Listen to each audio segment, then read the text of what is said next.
Di video ini Wong Anime akan menjelaskan mengenai setiap antagonis yang muncul di setiap arc dari Zero dan seberapa signifikannya posisi antagonis atau villain tersebut di setiap ceritanya.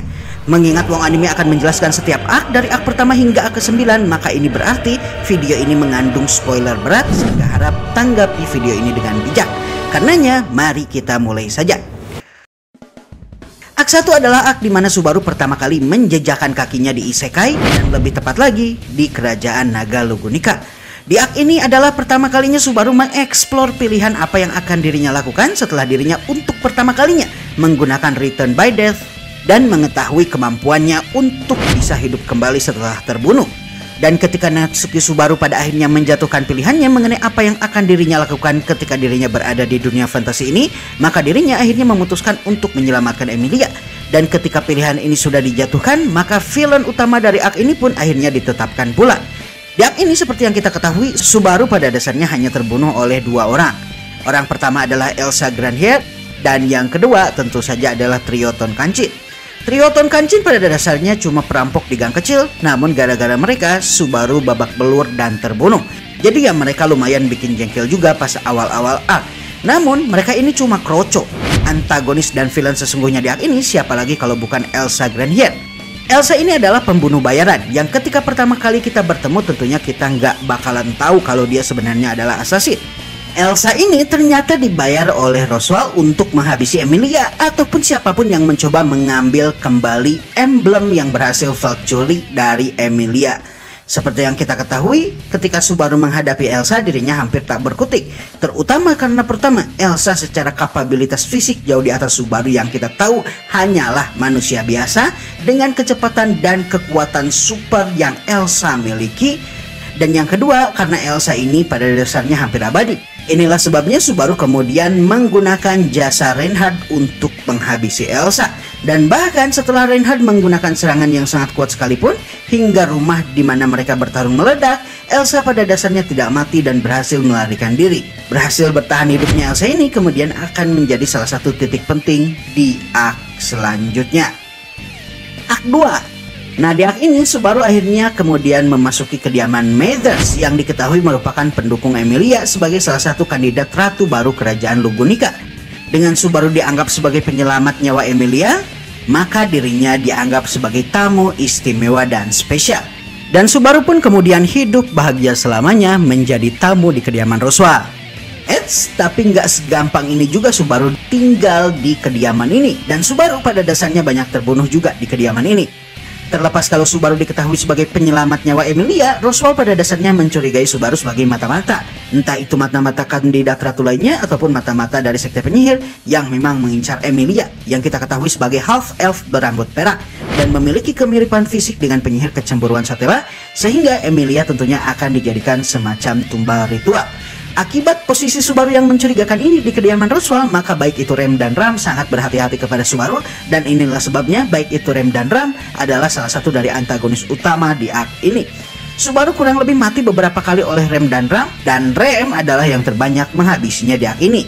Dan tentu saja di arc ini fokus Subaru pada dasarnya adalah untuk menjalin hubungan baik dengan Rem dan Ram, dan berkat kesaksian Emilia untuknya Subaru akhirnya tidak lagi dihabisi oleh mereka berdua, baik itu menggunakan bola baja ataupun menggunakan sihir angin. Meskipun begitu, antagonis sesungguhnya dari arc 2 ini bukanlah Rem dan Ram, namun seorang anak kecil yang di beberapa pengulangan sebelumnya berhasil menghabisi Subaru dan juga Rem menggunakan kutukan yang mereka tidak sadar kalau kutukan tersebut ternyata ada pada diri mereka. Untuk mengetahui siapakah penyebar kutukan yang membunuh mereka berdua, Subaru kemudian kembali melakukan rutinitas yang sama seperti yang terjadi di pengulangan sebelumnya, yaitu dirinya mendatangi desa yang berada di dekat kediaman Roswaal. Dan Subaru akhirnya menemukan kalau yang mengutuk Subaru dan Rem sebelumnya adalah seekor anjing yang di pengulangan sebelumnya dibawa oleh salah satu anak dan kemudian menggigit mereka berdua, dan peristiwa ini akhirnya menyebabkan mereka terbunuh. Dan ketika malam terjadi, diketahui kalau para anak desa ternyata menghilang akibat mereka mencari anak pembawa anjing. Dan ternyata kemudian diketahui kalau anjing tersebut adalah bos gang yang memimpin para binatang sihir Wolgram di hutan wilayah Mathers dan menyamar menjadi anjing kecil. Di arc ini Subaru dengan gagah berani bertarung melawan Boss Gam, sehingga kita melihat kalau seolah Boss Gam lah antagonis dan bos utama di arc ini. Namun justru antagonis utama sesungguhnya adalah anak berambut ungu yang menghilang tersebut, dan ternyata kemudian diketahui kalau anak tersebut adalah assassin juga, sama seperti Elsa Grandier. Anak ini memiliki nama Meili Potrot dan diketahui sebagai anak yang memiliki kemampuan untuk mengendalikan binatang sihir. Di arc ini Meili sebenarnya berada di belakang layar menggunakan para Wargram, dan Boss Gam berusaha untuk melakukan kekacauan sementara dirinya berpura-pura menghilang dari desa. Dan ini tentu saja menunjukkan bahwa Meili ini sebenarnya yang menarik benang merah dari peristiwa-peristiwa yang terjadi di desa, terutama pemberian kutukan pada Subaru dan Rem, juga penyebab menghilangnya anak-anak desa. Dan dirinya kemudian sekali lagi akan berperan penting di arc selanjutnya, sementara perannya dalam melakukan kekacauan desa ini tidak diketahui hingga arc 4 nantinya. Arc 3, salah satu antagonis ReZero paling berat yang pernah Subaru hadapi sehingga Subaru hampir gila ketika melawannya adalah Betelgeuse Romane Conti. Di arc ini Subaru pada dasarnya mengalami PTSD dan trauma, bahkan sebelum dirinya mengalami segala hal yang dirinya alami akibat pertemuannya dengan Betelgeuse, dikarenakan Subaru mengalami Hero Syndrome. Kemenangannya melawan Boss Gam membuat dirinya tinggi hati, dan hal ini membuat dirinya akhirnya bersikap arogan dan kemudian melakukan hal gila dengan menantang para kesatria dari kerajaan Naga Lugunika di aula kerajaan Lugunika, sehingga Julius kemudian menghajar Subaru. Sementara Emilia kemudian memutuskan hubungannya dengan Subaru. Dalam keadaan dan kondisi mental yang kacau ini, Subaru kemudian mendengar kalau sekte penyihir menyerang wilayah Mathers yang kita tahu merupakan wilayah kekuasaan Roswell, dan Subaru pun kemudian berusaha untuk mencari bantuan. Namun fakta bahwa Subaru terus saja mengacaukan berbagai macam negosiasi dan melakukan pengulangan akhirnya membuat Subaru menyadari kalau dirinya bukan siapa-siapa dan tidaklah istimewa seperti yang dirinya sangka sebelumnya. Nah, yang menjadikan Betelgeuse merepotkan bagi Subaru adalah pertama, Betelgeuse sangatlah tidak waras.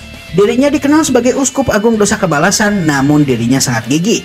Dirinya memiliki tangan tak terlihat yang Subaru sebelumnya tidak bisa lihat. Namun semakin lama Subaru menggunakan Return by Death, maka miasma penyihir yang keluar dari tubuhnya semakin pekat, dan akhirnya dirinya pun bisa melihat tangan Betelgeuse. Dalam banyak pengulangan ini, Subaru melihat Rem dan Emilia mati berulang kali, dan kebanyakan mereka mati dikarenakan sekte penyihir yang jumlahnya banyak ini.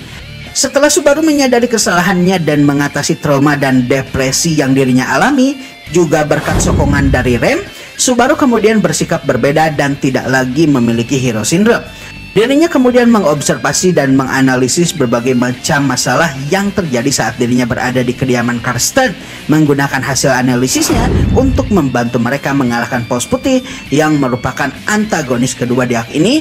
Dan kemudian setelah berhasil mengalahkan Paus Putih, Subaru kemudian meminta bantuan para pasukan Karsten dan tentu saja Anastasia untuk menghabisi Betelgeuse. Pertarungan dengan Betelgeuse ini terjadi beberapa kali, dan hal ini terjadi dikarenakan Betelgeuse ternyata bisa merasuki tubuh para jarinya apabila tubuh utamanya terbunuh. Tidak hanya itu, dirinya juga bisa merasuki Subaru yang ternyata sangat cocok dengan Betelgeuse, dikarenakan Subaru memiliki unsur penyihir yang pekat akibat Return by Death yang dirinya miliki, sehingga Subaru kerepotan. Namun sekali lagi, tentu saja yang paling merepotkan dari Betelgeuse selain kegilaannya adalah tangan tak terlihatnya yang sempat memelintir tubuh Rem hingga tubuhnya jadi baut mor. Nah, mengenai Paus Putih sendiri, sebenarnya Paus ini adalah salah satu antagonis yang menyulitkan dikarenakan kemampuannya untuk menghilangkan keberadaan seseorang dari ingatan dunia. Namun bagi Subaru dan jalan cerita ReZero sendiri, Paus Putih ini lebih kepada leverage alias bahan negosiasi daripada villain atau antagonis itu sendiri, mengingat Paus Putih hanyalah hewan tak berakal, terlepas kalau hewan ini sangatlah kuat. Sedangkan antagonis lainnya hanya muncul dalam wujud aslinya jika Emilia terbunuh saja. Dengan kata lain, hanya terjadi ketika Subaru terlambat menyelamatkan Emilia. Apabila Subaru berhasil menyelamatkan Emilia, maka Pak tidak akan berubah ke wujudnya yang menyeramkan itu. Arc 4, Roswell. Pasca penaklukan Paus Putih dan terbunuhnya Betelgeuse, Subaru kemudian mendatangi Sanctuary karena pada dasarnya dirinya ingin meminta pertanggungjawaban Roswell yang justru malah tak ada ketika penyerangan sekte penyihir terjadi, sehingga Subaru mesti mengulang banyak sekali. dan kena mental berkali-kali. Namun Roswell seperti tidak bergeming, dan akhirnya setelah banyak pengulangan dan kematian, kemudian diketahui kalau Roswell adalah dalang dari hampir setiap peristiwa yang terjadi di Akt 1, Akt 2, dan juga Akt 3. Dirinya lah yang membayar Elsa untuk menghabisi Emilia, dan begitu juga Melly Potrot yang ternyata satu paket dengan Elsa. Dirinya juga membiarkan sekte penyihir untuk menyerang wilayah Mathers. Tujuan dari Roswell melakukan kesemua hal ini adalah supaya Subaru bisa semakin improve sebagai manusia. Dan hal ini dirinya lakukan dengan mengikuti apa yang dikatakan oleh Gospel atau kitab kebijaksanaan yang dirinya miliki. Berkat kitab kebijaksanaan ini pula lah Roswell juga mengetahui kalau Subaru bisa mengulang waktu. Meskipun Roswell sendiri tidak mengetahui persyaratan pengulangan waktu ini dan kondisinya. Nah, demi lebih jauh membuat mental Subaru menjadi semakin kuat bahkan cenderung gila, Roswell kemudian kembali mengorkestrasi berbagai macam pertumpahan darah yang menurut Roswell akan bisa membuat Subaru semakin berkembang lagi dan semakin nekat dalam mencapai tujuannya. Pertama, dirinya sekali lagi menggunakan Elsa dan Melly Potrot untuk membantai siapapun yang ada di kediaman rumah Roswell. Beberapa kali Petra, Beatrice, Rem, dan juga Frederica terbunuh akibat Melly dan Elsa yang menyerang secara brutal di tempat ini. Sementara di Sanctuary yang kita tahu tertutup oleh segel yang menyebabkan para penduduknya tidak bisa meninggalkan tempat tersebut, Roswell kemudian mengeluarkan sihir besar yang pada dasarnya membuat salju turun di Sanctuary. Sihir ini kemudian memancing para kelinci raksasa yang beberapa kali datang ke Sanctuary yang tidak hanya memakan tubuh Subaru namun juga seluruh penduduk desa yang mengungsi dan penduduk Sanctuary itu sendiri. Sebenarnya selain Roswell, Garfield juga menjadi salah satu antagonis paling merepotkan, terutama dikarenakan Garfield tidak ingin kalau penduduk Sanctuary bebas dan akan melakukan apapun untuk mencegah hal tersebut, termasuk melakukan transformasi harimau Biskuat miliknya yang akhirnya membantai habis banyak orang. Dan hal ini terjadi hingga kemudian Subaru, Ram, dan Otto menghajarnya habis-habisan. Setelah Garfield menyadari kesalahannya, dirinya mengikuti ujian lagi di makam Echidna. Garfield kemudian menjadi sekutu Subaru dan akhirnya berhasil menyelesaikan salah satu tantangan terberat Subaru, yaitu Melly dan juga Elsa yang menyerang kediaman Roswell dengan menggunakan kekuatannya. Garfield kemudian menghabisi Elsa Granheart, sementara kelinci raksasa berhasil Subaru habisi bersama dengan Emilia dan juga Beatrice. Terlepas kalau di Akt 5 pada dasarnya hampir semua uskup agung sekte penyihir yang hadir di sana adalah antagonis dan villain di Akt ini, peran terbesar dari uskup agung di kota air Pristella pada dasarnya hanya dimiliki oleh 3 uskup agung saja, yaitu uskup agung dosa keserakahan Regulus Corneas, uskup agung dosa kemarahan Sirius Romane Conti, dan uskup agung dosa kenapsuan Capella Emeralda Lugunica.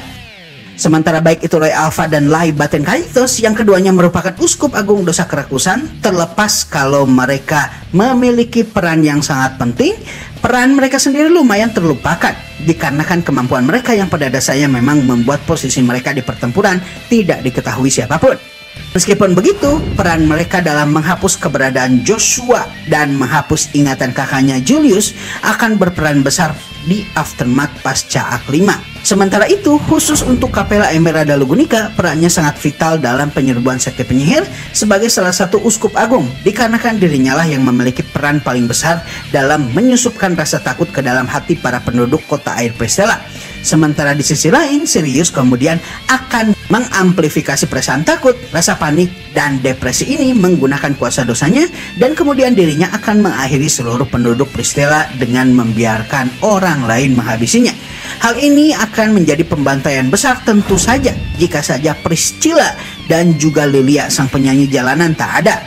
Tidak hanya itu, hal lainnya yang terjadi akibat dari pergerakan yang dilakukan oleh Capella adalah menggunakan kuasa dosa kenapsuan miliknya yang mampu merubah makhluk hidup termasuk dirinya sendiri menggunakan transformasi dan transfigurasi organik. Banyak penduduk Pristella berubah menjadi lalat raksasa dikarenakan perbuatan dari uskup agung dosa kenapsuan ini. Dan di akhir aftermath Akt 5, hal inilah yang kemudian mendorong Subaru dan kawan-kawan untuk pergi ke Menara Pleiades untuk mendapatkan obat mereka.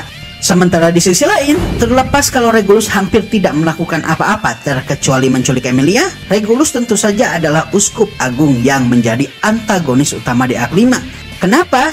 Semata-mata bukan karena Regulus memiliki dampak besar dalam penyerangan sekte penyihir ini, dikarenakan jika bicara dampak, baik itu Lai, Roy, Sirius, dan juga Capella memiliki dampak yang jauh lebih besar. Namun dirinya menjadi antagonis utama dikarenakan dirinya lah yang menculik Emilia, dan secara definitif memang antagonis itu artinya lawan protagonis. Dan bukan cuma itu, dirinya adalah lawan paling kuat Deak ini, bahkan melebihi para uskup agung lainnya, karena uskup agung lain seperti misalnya Sirius bisa Reinhard habisi dengan sekali tebas. Karenanya Regulus adalah antagonis sesungguhnya dari Ak ini, dikarenakan butuh perencanaan yang matang hingga Subaru mesti menggunakan banyak rencana dengan menyasar hampir seluruh huruf alfabet hanya untuk mencari tahu kelemahan Regulus, dan bahkan dirinya mampu melempar Reinhard ke bulan. Salah satu ak paling chaos dikarenakan lagi dan lagi Subaru dan kawan-kawan berada dalam keadaan terjepit akibat banyak hal yang terjadi di ak ini. Seperti yang kita ketahui, Natsuki Subaru bersama dengan Emilia, Anastasia Hoshide, Beatrice, Meili, dan lain-lain mendatangi menara pengawas Pleiades di wilayah timur kerajaan Lugunica. Dikarenakan di tempat inilah naga langit Volcanica berada, dan dirinya memegang kunci untuk menyembuhkan para penduduk kota gerbang air Pistela yang sebelumnya diubah menjadi lalat raksasa oleh Capella Emeralda Lugunica menggunakan kuasa dosa kenapsuan miliknya. Nah, di menara Pleiades ini banyak sekali rintangan, bukan hanya para binatang penyihir yang mencoba memangsa Subaru dan kawan-kawan di padang pasir Augria, namun juga apa yang ada di dalam menara jauh lebih parah. Pertama, di dalam menara terdapat aturan yang apabila dilanggar, maka Shaula penjaga menara justru akan berubah menjadi kalajengking raksasa yang akan menghabisi siapapun di dalam menara. Kedua, kemunculan Raid Astrea yang muncul di menara Pleiades setelah Subaru membaca kitab ingatan yang ada di menara pengawas Pleiades. Raid Astrea ini sangat kuat, dan bahkan Julius Euclius yang dianggap sebagai kesatria terkuat kedua di kerajaan Lugunica babak belur ketika melawan Raid. Selain itu, di luar menara, para uskup agung dosa kerakusan, Lai dan juga Roy Alphard juga menginvasi menara dan menggunakan banyak sekali binatang penyihir untuk menyerang menara tersebut. Tidak hanya itu, Subaru juga mengalami hilang ingatan dikarenakan setelah dirinya membaca kitab ingatan Raid, dirinya terjebak di koridor ingatan dan bertemu dengan salah satu uskup agung dosa kerakusan lainnya yang ternyata terjebak di koridor ingatan. Uskup ini adalah Rui Arneb, dan karena Subaru memperkenalkan namanya saat pertarungannya melawan Rui ini di koridor ingatan, maka Subaru tidak hanya mengalami hilang ingatan, namun ingatannya juga terreset ke saat pertama kali Subaru terteleportasi di episode pertama. Akibatnya, tidak hanya Subaru tidak bisa menggunakan kemampuannya yang sebelumnya dirinya latih habis-habisan, seperti misalnya parkour dan kemampuannya untuk memakai cambuk, namun juga dirinya mencurigai seluruh orang yang ada di sana sebagai musuh akibat Subaru terbunuh setelah ingatannya rusak ini. Ak 7 adalah ak yang terjadi ketika Subaru, Rem yang telah sadar dari kondisi sayurnya, dan juga Rui Arneb yang keluar dari koridor memori dalam keadaan hilang ingatan akibat Subaru berhasil mengalahkannya, terdampar di suatu tempat yang jauh dari menara pengawas Pleiades. Dalam kondisi seperti ini, Subaru tiba-tiba terteleportasi dari menara ke tempat yang ternyata terletak puluhan ribu kilometer dari kerajaan Lugunica di arah selatan. Tempat tersebut adalah sebuah negara yang dulu dikenal sering berkonflik dengan kerajaan Naga Lugunica, hingga kemudian perjanjian antara Raja Forir Lugunica terjalin dengan Naga Langit Volcanica. Nama negara tersebut adalah Kekaisaran Suci Wallachia, dan terlepas kalau negara ini adalah negara berbentuk kekaisaran, negara ini ternyata menganut meritokrasi total, di mana yang kuatlah yang berkuasa. Karenanya pertarungan antar suku seringkali hampir terjadi, dan beberapa kali Kaisar Vincent yang menjadi Kaisar Wallachia mengalami kudeta sehingga dirinya sering menghilang. Meskipun begitu, di masa Vincent pula, masa damai kerajaan terjadi selama 8 tahun. Namun, sisa dari masa kekuasaan Vincent selanjutnya dipenuhi dengan pemberontakan, perang, dan juga pertumpahan darah. Dan di tempat inilah Subaru terteleportasi, dan karenanya Subaru tentunya banyak mengalami kematian.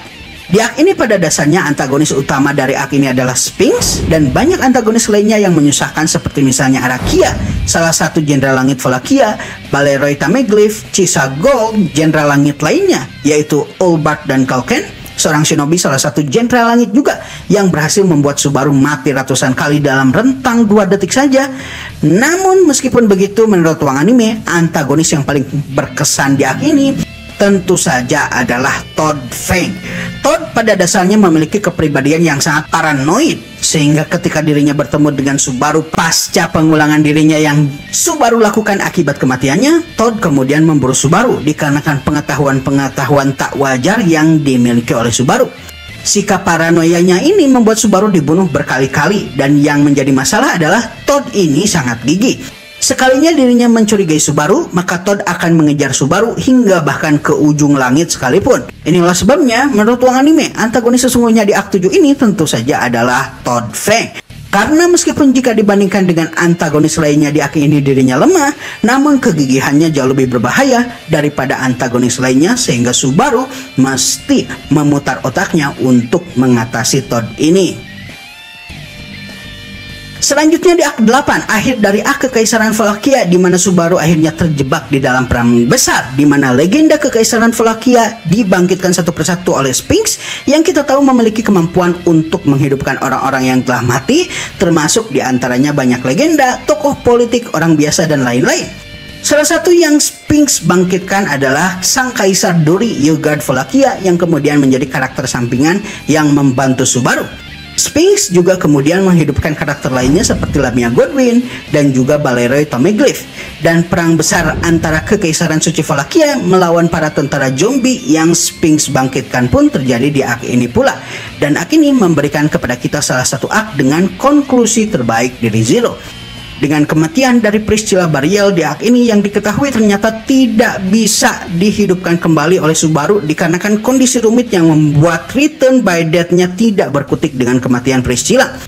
Kematian Priscilla ini kemudian berpengaruh pada arc selanjutnya, yaitu arc 9. Nah, perang besar ini begitu besarnya dan begitu dahsyatnya karena kemudian nantinya perang ini dikenal sebagai salah satu bencana besar, dan begitu besarnya malapetaka perang besar ini sehingga bahkan peristiwa ini dianggap setara dengan bencana terlahirnya para penyihir yang terjadi 400 tahun yang lalu di kerajaan Naga Lugunika.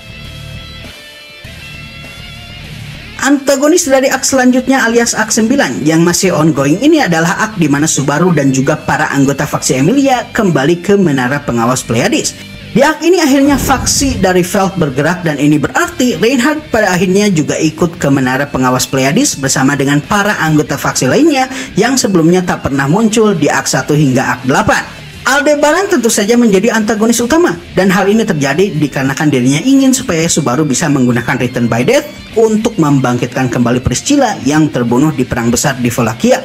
Aldebaran yang tak berdaya kemudian membaca buku kematian atau buku ingatan dari Naga Langit Volcanica, maka dirinya pun berubah. Dirinya lalu berusaha menculik Subaru dan Beatrice, menjebak mereka menggunakan Old Shamak yang diketahui sebagai mantra anti penyihir yang diajarkan oleh Echidna kepadanya. Dirinya pun kemudian mesti bertarung melawan Reinhardt, namun Reinhardt terlihat sekali sangat kesulitan menghadapinya, padahal kita mengetahui kalau Reinhardt adalah makhluk terkuat di dunia ReZero. Dengan Aldebaran mengendalikan Volcanica dan tentu saja beserta dengan Authority alias kuasa dosa kekuatan dan kemampuan yang dirinya miliki, dirinya berhasil membuat Reinhardt yang kita tahu memiliki mental yang tidak terlalu kuat tak berdaya di hadapannya. Lalu apakah kemampuan Aldebaran ini? Jika kalian ingin tahu kemampuan Aldebaran ini seperti apa, kalian bisa menontonnya di video berikut ini.